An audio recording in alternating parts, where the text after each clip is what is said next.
This new proposal is going to be an all pain and no gain kind of regulation, not only for the refining industry, but for the consumer. EPA has stated it's going to cost a penny a gallon. I haven't seen a rule come out of that agency on transportation fuels and everything they ever do, they say it's going to be a penny a gallon. But we all know the real world, that's just not going to happen. This is kind of a game that people play in D.C. where if you don't want to embark upon the required necessary investments in refining infrastructure, you paint a doom and gloom scenario that is in excess of what the actual costs are going to be. And Charles, by executive order, President Obama's executive order, agencies that release these federal regulations are supposed to do a cost-benefit analysis. It's tough to measure because, of course, we want our environment protected, but where's the balance? Well, I think what's important is to discriminate the good regulation from the bad regulation. And this, I think, is good regulation. It is not climate.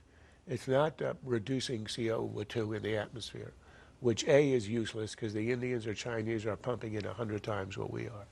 And second, we have reduced our CO2 emissions below what they were 20 years ago. So we are the world's best citizen on this.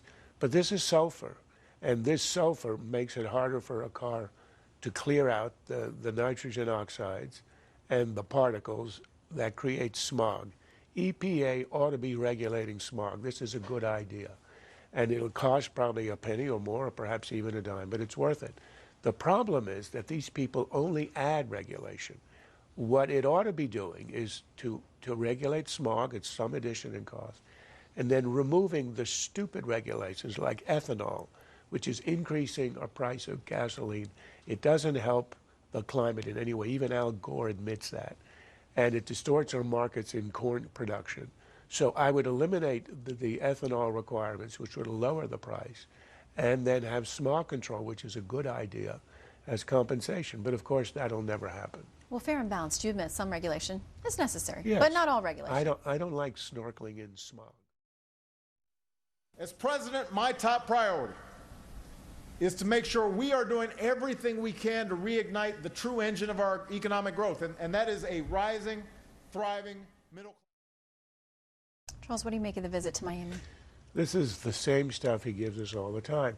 His idea is that the engine of growth, which we all know is the private economy, is waiting to get a little bit of a stimulus, an injection from the government, or it's not going to move, which is absurd. The housing market is on the move. It's recovering on its own. And on the other side of the argument, Obama passed 4 years ago the largest stimulus in galactic history to kickstart the economy, and it didn't kickstart. This is a private economy that has to be encouraged by reducing regulation and taxation, and then it takes off. And just one more word on the regulation. It isn't as if all regulation is bad, but what never happens, it's always ratcheting up, always increasing. They never actually have a review of existing regulation and tossing out the regulations which aren't working. I like the reference to galactic history. Well, that pretty much covers the waterfront. At least the Milky Way. I think that there is plenty of anecdotal evidence that American leadership on President Obama's watch has strengthened significantly. I think that was evident anecdotally in the speech that the president delivered in Jerusalem. The reaction that he got from a crowd of Israeli citizens, I think was really powerful. Simply having people like you is not enough, and in fact, it's not really the point of foreign policy. The point is to achieve America's national interests. We are having that discussion because of you. Each Friday, we ask you to vote in our Friday Lightning Round poll online, and tonight, the image of U.S. leadership abroad won with 50% of the vote. So let's talk about it with our panel. Steve, A.B., and Charles are back for more. Charles, I'll start with you. How is the U.S. perceived abroad, and should we care? No, we shouldn't. The reason is that Randy Newman had a song in which he said, "They all hate us anyhow, so let's drop the big one now." That's, I think, a little bit exaggerated. But ever since we became a great power at the turn of the 20th century, of course everyone hates us because we are the big guy on the block. But the issue is, will they respect us, and can we protect our interests? So liberals were all agog about what our numbers were when Bush was in office. And then Obama was the one who was going to make everybody love the United States. His numbers have plummeted because when you have to defend American interest, there are people abroad who won't like it, and we don't care. How concerned should we be about the links between Iran and North Korea? Well, I think this is kind of a harbinger. This is an insane regime that has primitive nukes and primitive missiles. So we're not that worried about it. But we're looking into the future. Iran is not crazy. It's fanatical, but it's not insane.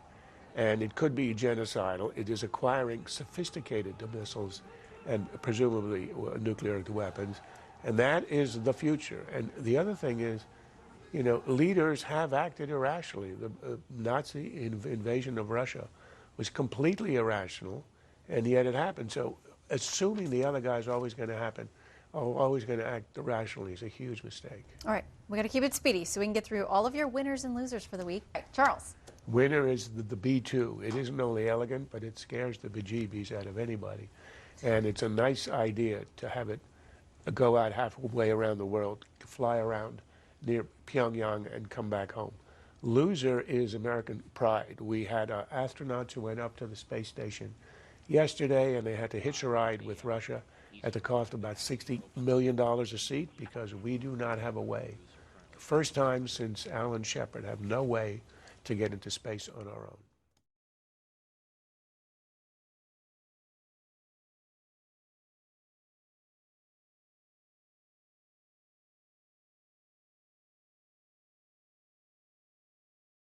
This has been a Sunfish production.